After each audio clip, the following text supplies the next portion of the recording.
and therefore should not be relied upon. Guests appearing on the program may have commercial arrangements with some of the companies mentioned. Before making any investment, insurance or financial planning decisions, you should consult a licensed professional who can advise whether your decision is appropriate for you. Now, Property Monday continues as Margaret Lomas and her team answer all on Your Money, Your Call. Hello, it's great to have your company tonight for this week's property edition of Your Money, Your Call. I'm Lisa Montgomery, filling in for Margaret Lomas tonight. And tonight we'll be asking for your questions and comments and giving you the chance to talk to an expert, one of the two of them, about your situation. Tonight we're discussing depreciation deductions, who wrote that, and the Melbourne property market. And in the studio and taking your calls and emails tonight is Brad Beer from BMT Tax Depreciation and Ben Kingsley from Empower Wealth, who can both answer any of your property investing questions. As always, you're invited to join the discussion either with a comment about our headline topics, a question of your own, or just to get some guidance. So get to the phones and call us right now on 1300 30 34 35, or you can email me now at property@skynews.com.au. Welcome to the program tonight, and we'll go straight into the news. And property investors are speculating on capital gains, and they need to be careful as rental yields in Sydney and Melbourne hit record lows. Low rental yields make property investment less affordable and investors more exposed to increases in interest rates. CoreLogic figures show the gross yield before costs on both houses and units reached record lows in January across Sydney and Melbourne. The gross yield on Sydney houses in January was 2.8%, and in Melbourne it was 2.7%. Tim Lawless from CoreLogic said that while rental yields plumb new lows, investment in housing market has been consistently ratcheting higher, which implies that investors speculating on further capital gains in the housing market. So there we go, gentlemen. Ben Kingsley and Brad Beer, good to see you. You too, Lisa. Thanks for having me. Well, look, I'm having trouble with my tongue tonight, just so everyone knows. And Margaret was supposed to be here this evening, but she's not, and she wrote this script, so it'll be her fault when I see her. Look, really interesting figures that we're seeing out, and there's just some of them there from CoreLogic about what's happening in relation to the market, particularly in Sydney and Melbourne. Ben, you know, I mean, we're looking at investors at the moment who are still investing in the Sydney market and in the Melbourne market. We're seeing these really low yields. Totally, and it's 5 years, so we're coming into our 5th year of capital growth in this cycle. So it's traditionally a longer cycle than we've normally seen, but I suspect that that's been supported by the lower interest rates. Yes. I think if sentiment was to change because of a rate rise, we'd start to see that slowing off. So look, certainly the Sydney market at the moment, I'm quite nervous about the medium term, short to medium term aspects of the Sydney market. I think there's some real challenges that we're going to have in that particular market, certainly in pockets. And you know, if you listen to some of the commentary I have around medium and high density accommodation, I definitely think we're going to have problems in that particular area as well. Yeah, I think so too. Brad, you know, on this show we hear Margaret talking a lot about the Sydney market right now, and she's saying, you know, look, I would be looking further afield. I wouldn't be investing in Sydney now. I mean, obviously that's a very generalisation, as Sydney's made up from many markets. Where would you be investing right now to get both yield and capital gain? Look, I think the problem of yields being so low, as investors we should be looking for an overall return on our money, and we're investing in property to make money. Growth's been going solidly for a period of time, and for longer than expected, with yields really low, so that's a cash flow real issue. So, I mean, we've got to look a lot of Sydney, Western Sydney. Yes, there's different pockets of market that have actually done so well in capital growth, and I've got a land tax problem with Sydney for me personally, which really gets me out of New South Wales pretty much. But I'm probably not putting all of my money into Sydney in general for that same reason, because I mean the yields are just so low, and there's got to be some sort of combination, and the growth's been so strong. Well, it has been, and I guess the question is, are some of these investors that are still investing in Sydney still really interested in certain pockets? I mean, are they a little bit deluded about the type of capital growth they might be going to get? I think so, Lisa. I think there's absolutely no doubt that that if you're thinking about the cycle that we're in right now, it's crazy to think that this is going to go on indefinitely. Yeah. Okay, so the FOMO aspect, the fear of missing out that we're seeing, not only from first home buyers but also from investors in a way, are certainly trying to, what I think is a heated market, probably pushing it a little bit beyond what I think is fair market value for that cycle. Now, if we come to Melbourne, it's a little bit of a different story as well. So with Melbourne, we don't have that higher level of pressure on income to value ratios like we do in Sydney. So I'll give you an example. So, you know, 1.5 million in Sydney will probably get you within sort of 15 kilometres of the city. Yeah. In Melbourne, 1.5 is going to get you in probably to about 7 kilometres from the city. So there's still, you know, and considering you're talking about a population difference of around 500,000 people, so not a big population difference, you don't sort of see that density and that pressure like we have. You know, Sydney's our national, you know, it's our signature city. It's the best harbour in the world. It has land challenges, and that creates that scarcity that you're looking for. But there is an argument then, you want to be buying in the right time of the cycle, and I don't think it's the right time of the cycle for Sydney. No, I agree. Look, the one thing I did pull out is a few more of those CoreLogic stats. And when we look at the house prices from a year ago to now, Melbourne is almost 13% higher than what it was a year ago. Sydney is 16.6% higher than it was a year ago. This is houses only. Yes. And when you look at the unit prices, this is where you see this real conundrum here. Sydney prices are 13.1% higher for units, Melbourne only 2.8% higher.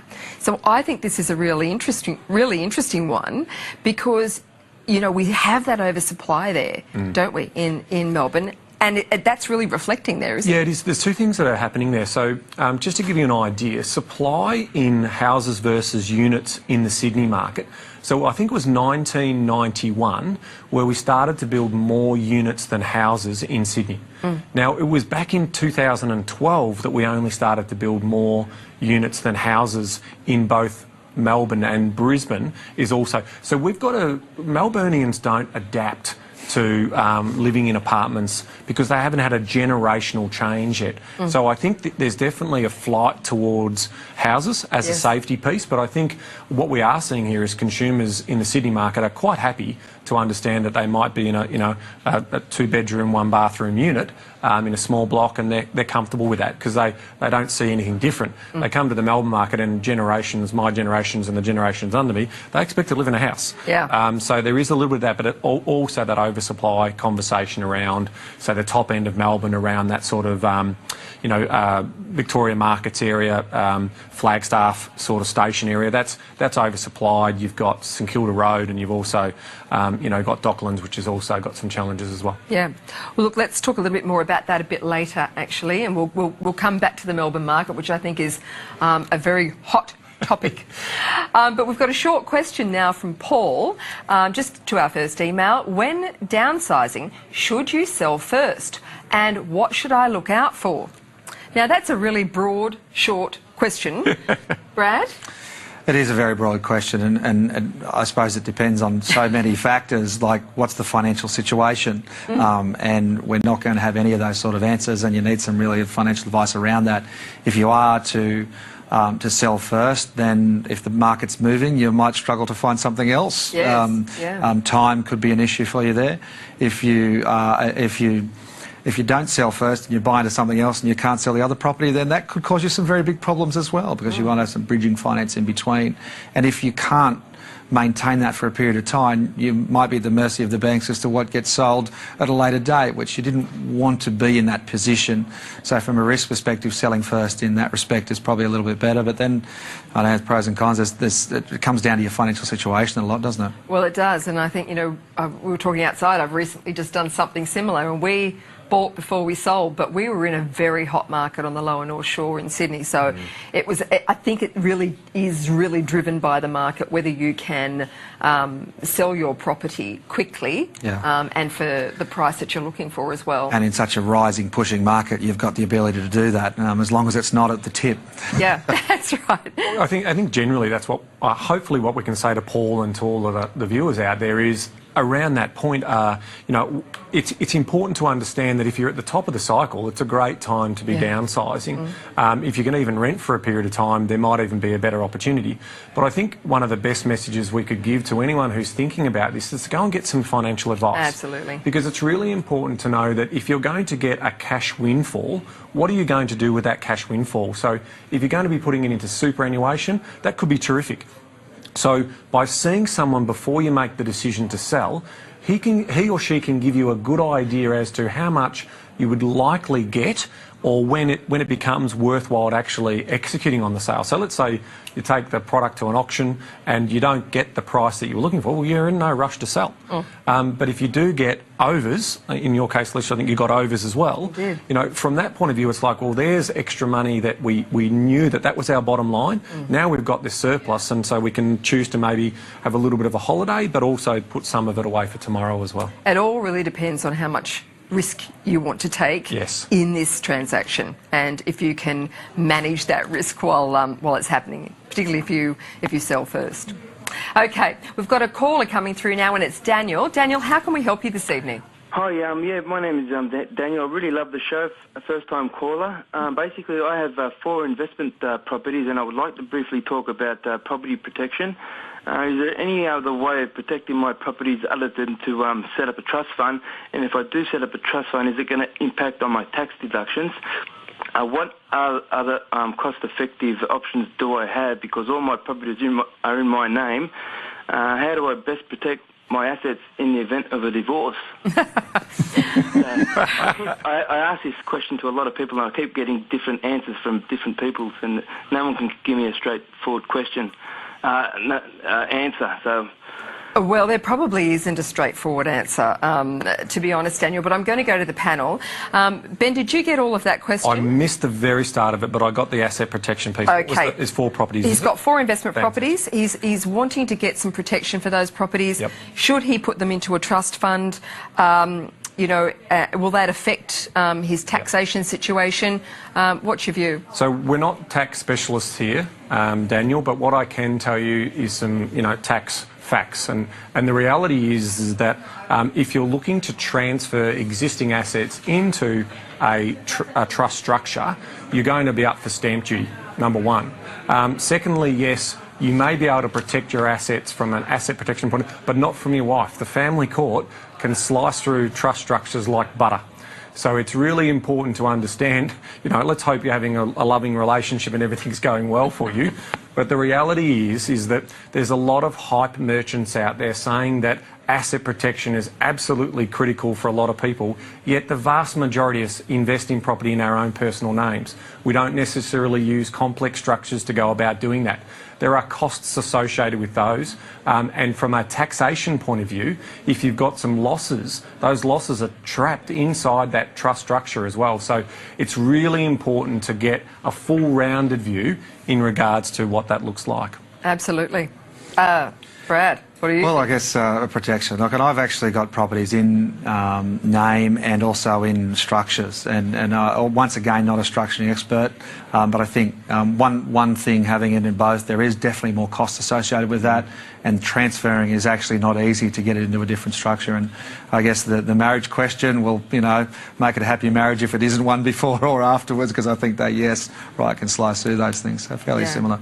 So really, I think the best thing that we can say to Daniel is that he really does need to get some quality advice. Often you can't protect everything, in a marriage situation, because it's about this is obviously a long-term relationship. Totally. And that's the thing around asset protection. If you're in a PAYG job, what's the risk? I mean, yes, you potentially have tenants who may hurt themselves in the property, but if you're providing a safe environment, which is fully compliant with good steps and, non-slip areas, I really think it can be an overkill, and you've worked so hard to build up this wealth base, and you're going to be giving it to government in terms of taxes or your accountant in terms of fees.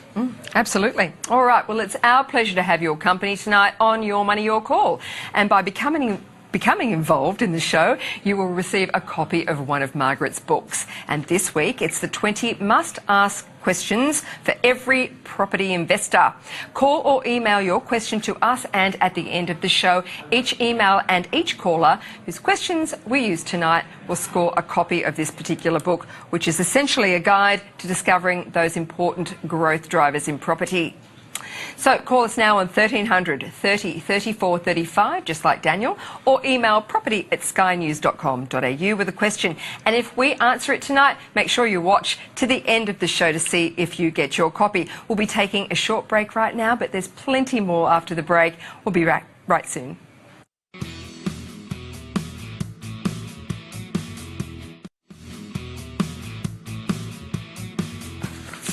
Welcome back to Your Money, Your Call. Property, great to have you here tonight. And please consider becoming involved in the show with a question for our panel. Appearing tonight and ready to take your calls is Brad Beer from BMT Tax Depreciation and Ben Kingsley from Empower Wealth.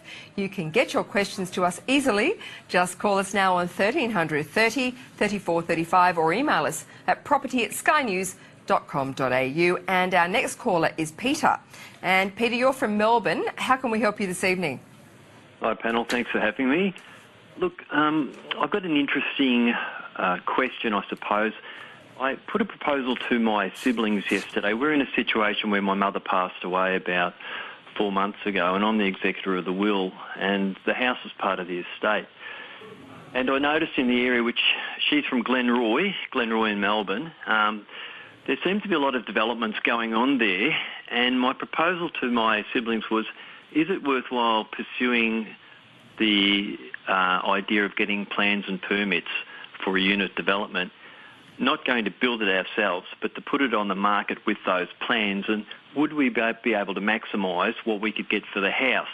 So I suppose I'm asking you guys, is it worthwhile going down that track doing it?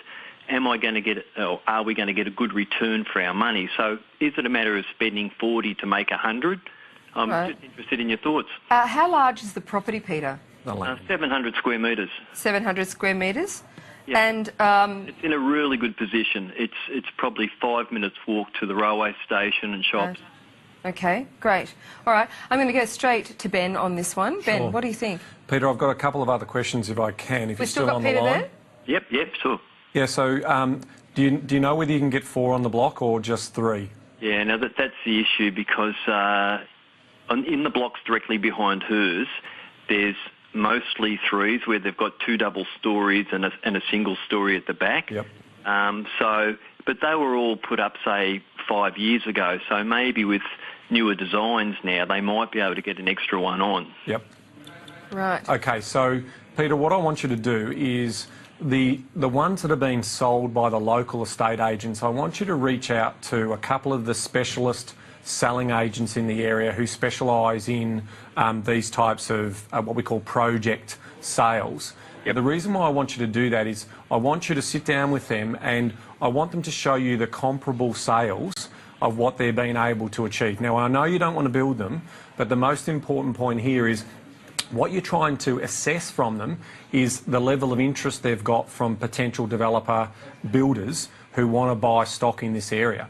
You know, if they can deliver you 2 or 3 potential buyers, all of a sudden you may actually save yourself the $10,000 or $15,000 in the planning work that you need to do if they're able to materialise that price for you through working through the agent. So don't try and take it all on yourself. Use the professionals that are out there. Use the selling agents who have that special skill, because what will ultimately occur is you'll be able to weigh up the opinions that you're getting from 3 of those potential experts who are going to help you in that process. Now, in terms of dealing with town planners and so forth, you know, you are right, the fees are going to be around sort of anything from $20,000 to $40,000 depending on whether you want to try to get 4 on the site as opposed to 3 on the site. So that's why you reach out to your local market experts, and they're going to allow you to be able to make an informed decision for all of the siblings. Some good suggestions there. Brad, what would you add? Look, I think It's like a backward feasibility study is what you're doing, and what that will do is spit out somewhat what is a site value should it be developed. And then are you an expert at going through that process of trying to get a DA? Because on a simple small project like that, an actual experienced developer who's done it before was probably better at running through that process rather than you going through and getting all of the family to agree with everything, which could be easy, could be hard. It's a backward feasibility study to see what the value is if you sell it as it is, and you can see if there's enough difference to go through the pain. But experienced developer on a small project like that's probably good at going through the pain and may actually give the premium for the fact that the site is something you can actually do that on even though you don't have it approved. If you get it approved, you're really trying to sell to someone who isn't experienced at that, and therefore the cost and their ability to be experienced as developers is also probably less, and their ability to pay a premium is probably not necessarily any more. You've got the time value of money to consider over that time. It might be clean to just move on as opposed to trying to go through that, what could be a little bit more painful. And I think we've also got to realise too that there are other siblings involved in this as well. You know, it's an initial conversation right now, but as you get into that, it could cause some friction and some issues in I guess a situation which is already a little bit emotional anyway. I agree, and I think the timing of the market is also important. Like, you know, a lot of these builders, developers will land bank for a while, and they don't want to build, they want to get out of the ground really quickly at the moment because things are selling really well. So if this process takes 12 months to actually take shape, Peter, you might be actually then selling into a market that's a little bit more depressed, and the builders and developers don't have the appetite, or they've already committed to 3 or 4 other sites, and so that's why it's important to get a gauge of the marketplace from the local experts. Yep. Well, we hope that helps you, Peter. Now, in other real estate news, Bankwest is set to rock the $1 trillion mortgage market, and more than $1.5 million property investors by axing negative gearing benefits that drive lucrative residential property investment, particularly in Melbourne and Sydney. The bank says that generous tax breaks will not be allowed for calculating loan eligibility for new and some existing borrowers. Now, without negative gearing, the amount of loan that a borrower can get will be lower. Perth-based Bankwest's decision could lead to a shake-up in the nation's rental sector, trigger a scramble by competitors to poach disaffected customers, and cause highly geared investment properties to flood the market. Now, this is an interesting one. We don't have a lot of time to discuss it right now, but it's one that I think we might see other lenders following suit, Brad. Well, look, the CBA came out last week and said they're not going to loan money to investors, new investors anymore. Bankwest is owned by the CBA. They're obviously hitting I think the report said they're very close to hitting their 10% growth, or for the first quarter, or their first lot of results. So they've got to slow it down somehow. The CBA and Bankwest have tried 2 different ways to do that, and they're going to see what happens and what works. A flood of investment properties hitting the market? I don't think so. I don't think so. I think it was a bit sensationalist in terms of the media story there from Duncan, who's at the Fin Review. But there's no doubt that we're going to see more and more handbrakes and speed humps being put in property investment market. And I think we should talk more to that if we get a chance. We should, and we should actually talk about the rises in interest rate as well for investors. Well, keep those questions coming into us to be in the running for Margaret's book, The 20 Must-Ask Questions for Every Property Investor. For now, though, it's time for us to go to another break. If you do have a question for us, call while we're gone on 1300 30 34 35 or email property@skynews.com.au. We'll be right back with more of the show.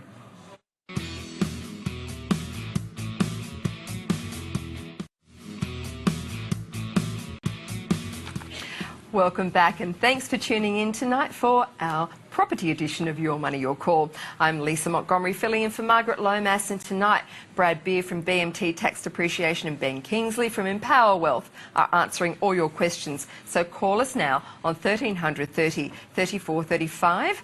You can tweet Margaret Lomas, well you could, but she's not here, or you can email us on property@skynews.com.au. Now, before we get to more questions, coming up on the 24th, 25th and 26th of February is the Melbourne Property Buyers Show. show.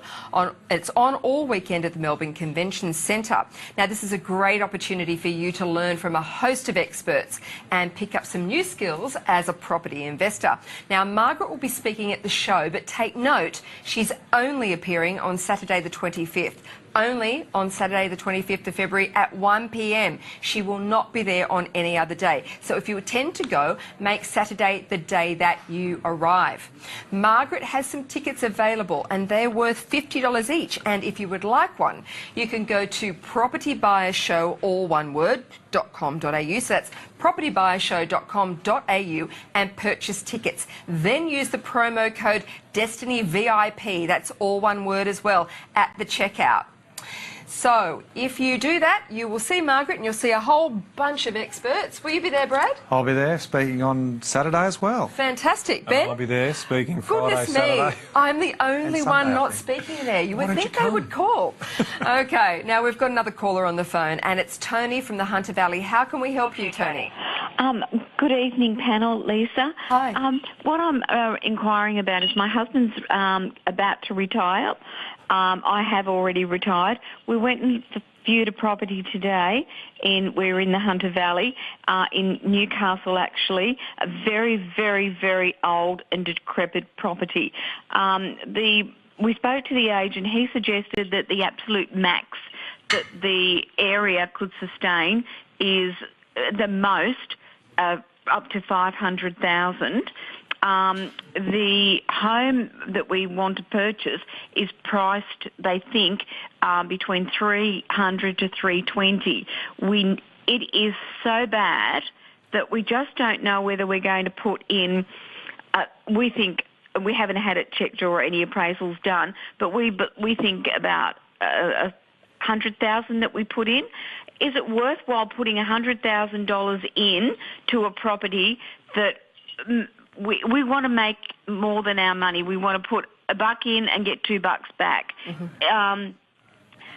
Is the area? Is it worth going over what they're getting at the moment for just ordinary homes? It's a 2-bedder with a third room at the very back of the home. Okay, Tony, just a few questions for you. Is this an investment property or one for you to live in? No, investment. Okay, and do you have other investment property? We do, yes. Right. And where is this in Newcastle, this property? This is in Birmingham Gardens. Birmingham Gardens. I know it very well. I used to live around the corner, believe it or not. Oh, yes, good. in another life. We don't talk about that. Oh. So, Is that what you're saying about the area? Yeah, no, that's all good. So Birmingham Gardens is really well located. So this is it's a really old property and you're going to be investing in it. That's investing $100,000 into it and then renting it out. No, darling, we want to on-sell, Lisa. On-sell, sorry. Okay, I'm with you. I'm going to go to the panel and we'll try and get some guidance for you. Thank you. Yeah. Look, Brad, you know the Newcastle area pretty well, but Birmingham Gardens is very well located because it's near shopping centres, near Jesmond. It's also near the university. Right next to the uni. It's right next to the uni. The freeway begins there pretty much and goes through. Yes. Birmingham Gardens, funnily enough, Lisa, right at the start of my first degree at uni, which I didn't finish, I lived in Birmingham Gardens for a short while as well. It was the same time. No, Yeah, we won't don't know. We won't know. So anyway, Birmingham Gardens, I think, in total across that area being, I'll say Newcastle, excluding probably the Hunter as in wider Hunter.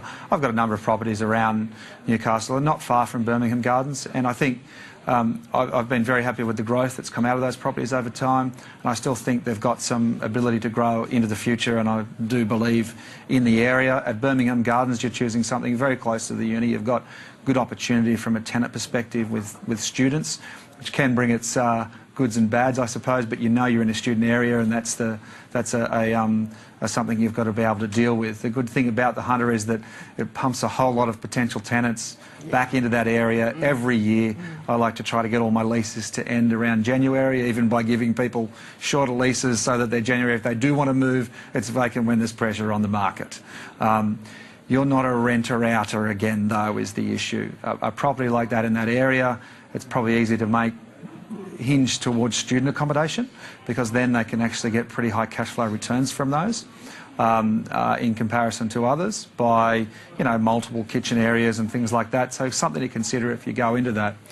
As far as the buy, renovate and flick again, I've never been a massive fan because it's tough, because it's done more and more now than it's probably been done in the past due to renovation shows. It's not always as easy as it looks. You've got the costs in, you've got stamp duty in, you've got the cost to do it. Big renovations like this on a decrepit house, usually, I've done a lot, and they usually cost more, and I'm a QS, quantity surveyor, sorry, and they usually cost more than I think, because once you go in, you start finding some other things.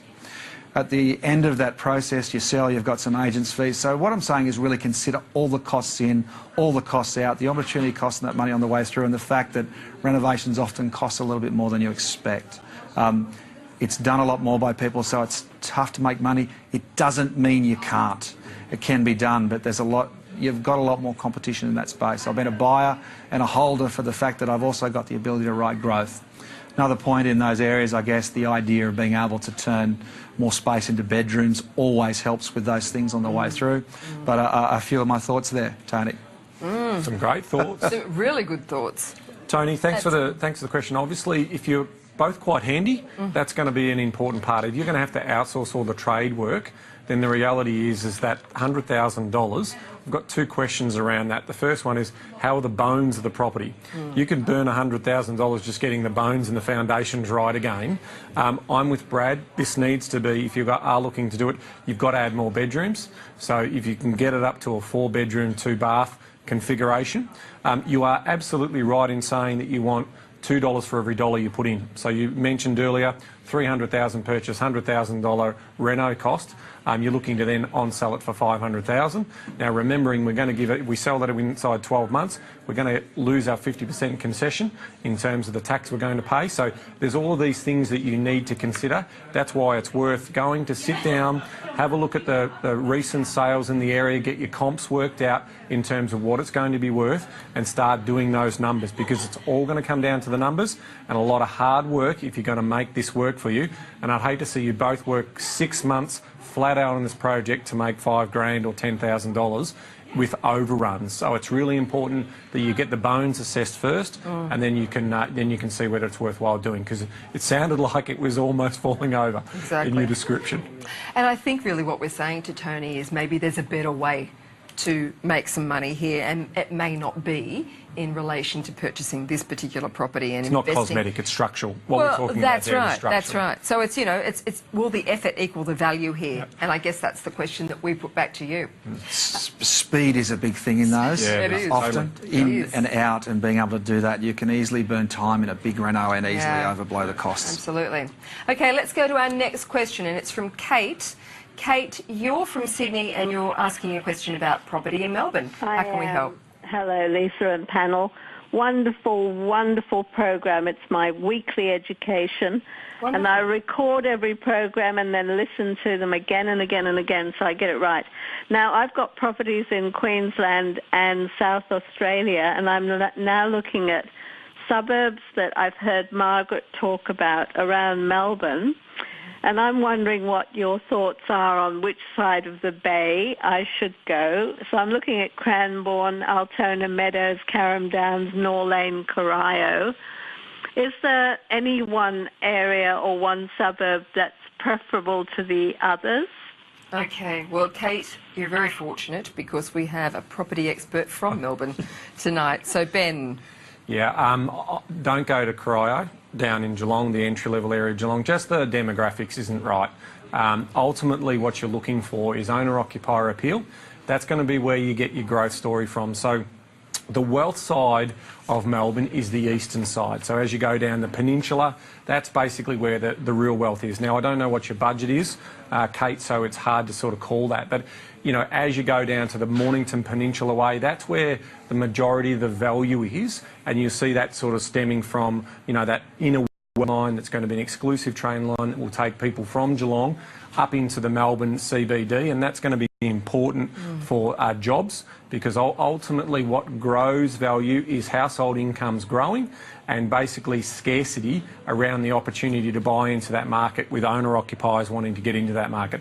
That's how you find growth. So I know I've sat on the fence a little bit there, but if it was my money, I'd probably be going down the Peninsula side, Seaford Way, down that way.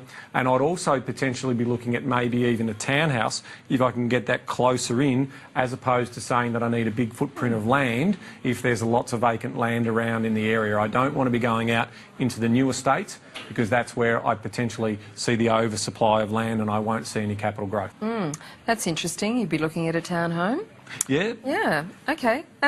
It's really important to understand that principle, because effectively people choose convenience over potentially size. Yeah. So you could have 1 acre, but if that 1 acre is 60 kilometres from the city and there's nothing else supporting that, or, you know, let's be honest, if I had an acre out there, I'd be loving the lifestyle that I'm getting. But if I've got to commute an hour and a half to get into town, I'm not going to be able to get that income that's going to drive all the growth in the area. So we would definitely say townhouses and even smaller unit developments closer in, where you get all those lifestyle drivers, where there is strong owner-occupier appeal, over the long term is going to go fairly well. Because, Brad, it really depends on who's wanting to live in those areas too, and what the demand is for a certain type of property. Yes, it's not. It is like whether the debate of a house versus a unit is not a debate that should be just a house versus unit. It depends where it is and who wants to live in that area. I think, you know, it's between Margaret and Ben as far as those areas and commenting. I don't think we'd have anything better for you other than, I think we talk about, you know, your comment on the townhouse is interesting. We think back to earlier in the show, we talked about Sydney's spun to units more. Sydney's way behind a Shanghai or somewhere in unit living. Sydney's come around to the fact that, you know, we can't just keep sprawling forever because it's too far to everything and it's too expensive for the infrastructure. And Melbourne is and will and eventually catch up to that. So your townhouse comment is probably quite valid in respect that the proximity's probably got the positivity of the fact that you actually are closer to the things that people want to be near. So for you, what suburbs do you think for Kate she should be looking at?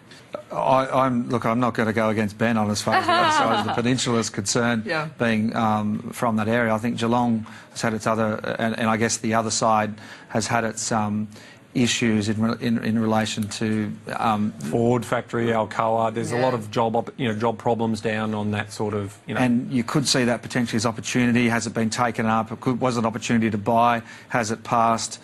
If you're long term and you wanted to put some in both, it wouldn't be necessarily a big problem, because I'm sure it's still a beautiful spot, still on that same waterway, just on the other side, and the proximity still exists there to the city. But you've probably got some more time before it has some recovery and it's got some other hurt in that space. Well, Kate sounds like a very astute investor. Oh, she's a borderless investor, so congratulations, Kate. I love the idea. And, you know, look, I always would love to see people have one property in Sydney and one property in Melbourne in their portfolio. You know, you're diversifying the land tax risk, and it just also means that you're in our two biggest metropolises, where effectively all the brain attraction goes to, and that's, you know, they're our international cities and they'll remain so. So jobs, incomes will always be strong in those areas. Absolutely. Well, much more still to come, but we have a few messages for you. When we come back, you'll have another chance to get a hold of a copy of Margaret's book, The 20 Must-Ask Questions for Every Property Investor. But you'll have to ask a question and have it answered tonight. And if you like the sound of that, then call 1300 30 34 35, or you can also email us at property@skynews.com.au. We'll be right back.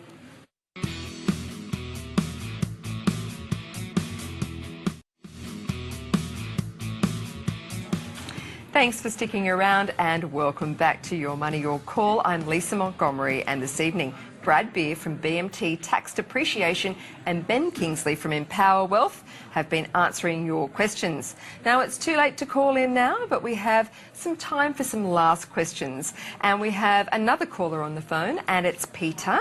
Peter, how can we help you this evening? Hi, panel. We're Melbourne-based, and we're looking to extend our property portfolio. So we have one in Footscray, which has performed quite well over the last few years, and having strong family connections to Perth, understanding that the market there is coming down off quite a heated price cycle. We're keen to explore the opportunities there and have a number of inner city suburbs that we're considering. I suppose the first question is Perth a market we should consider? And if so, do you have any suburb recommendations for us? Okay, well, thank you very much for that question. It's an interesting one, gentlemen, when we're talking about Perth. Margaret has a fairly firm view that it's still a little bit early to go into Perth. I would also perhaps caution Peter on the fact that he's got some strong family ties to Perth, and therefore that's what's driving his interest over there. Brad? And very good point. Investing, it's like strong family ties. It feels like a holiday property. It feels like the reason for investing should be to make money. Well, your reason for investing is to make money, and making that money to spend on the things you want to spend. And if you think you're going on holidays to somewhere on this property, then don't buy in the holiday area for that purpose. Buy somewhere that makes money so you can afford to go on holidays to the places you want to go. And it's, I guess, you know, I've been very, very guilty of buying properties in similar places. In the town I grew up in, even I own property, and it hasn't always done the best because the goggles need to come off on that particular reason. But there's other reasons why that's happened sometimes as well. Perth, I know Margaret says, as you say, a little early. There's a little piece of me that says not investing in the herd is something to really consider when you think about that. Perth has a lot of, I think, long-term high growth in population expectation, which is a good thing. It's off the back of what's gone bad from a mining boom that's not doing so well since. But there's a bit of time to think about that, and maybe you can make some more money elsewhere on the way through before you hope that turns around. Yeah, no, it's interesting, isn't it? What about the yields over there at the moment, Ben? They're crashing. So just to give you some stats, so 24% reduction in rental yields in the last 12 months, and a 26% increase in properties for sale. Right. So you've got the supply side all mixed up at the moment. And no appetite. Obviously the yields are collapsing because we've also, now just at the end of last year, we started to see some flattening of exiting. So there was actually a negative population story there for the start of the year as the mining resource boom was basically finishing up. Now we have started to see some green shoots, as we call them, which is ANZ's job numbers are showing that miners are employing again. We've seen the iron ore price stabilise a bit. We've obviously got some enormous gas projects that are happening off the coast there. So longer term, Peter, for you, I absolutely think that Perth is an area that you would want to look at. So if you're playing the long game, then I have no problem with you looking pretty much anywhere within 5 kilometres of the city. So I like areas like Vic Park, you know, and that sort of back pocket there. There is a lot of unit development going on, so please steer clear of the units that are going on over there. Almost over 60% of the units are basically being settled at valuations lower than what people have paid for them. So it is a very depressed unit market over there. But if you're talking about getting some really good stock, in other words, a scarce asset with high owner-occupier appeal closer in, we even see areas like Scarborough and those types of, and Subi, where we've seen, you know, property prices in the higher end back to 2008 levels. Yeah. So if you are one of these people who go against the grain and you take the view that be greedy when others are fearful as opposed to being fearful when others are greedy, then, and you're playing the long game, start doing your research now and you might be ready to go in 6 or 12 months. But I wouldn't be jumping in yet. I spent Christmas over there. There's a political issue at the moment. We think the government's going to turn over. We don't know what's going to happen in regards to a mining tax that's being proposed by the National Party over there. So there's a lot of things going wrong with that. So just keep your pennies, keep saving up, and I reckon the time to strike there might be later in the year or early in 2018. Okay. Well, some good suggestions for Peter.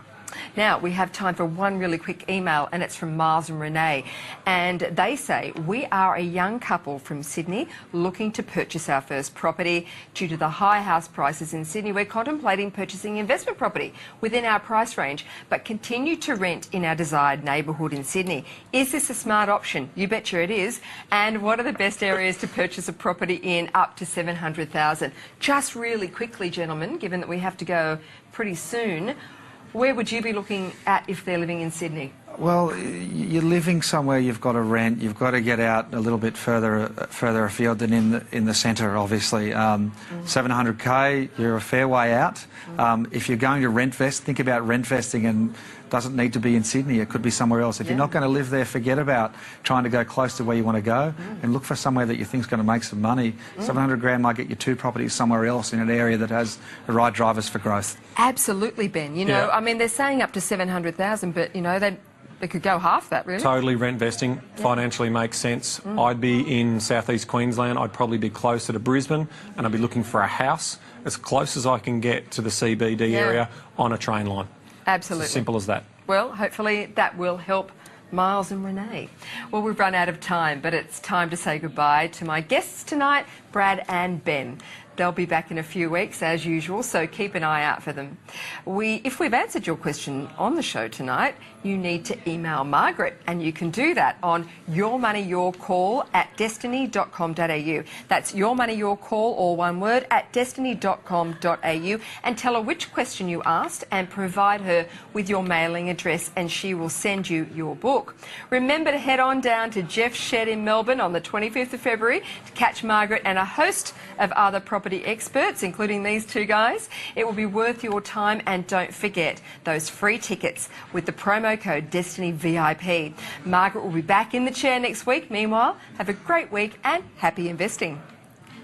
The information featured in this program is general in nature and therefore should not be relied upon.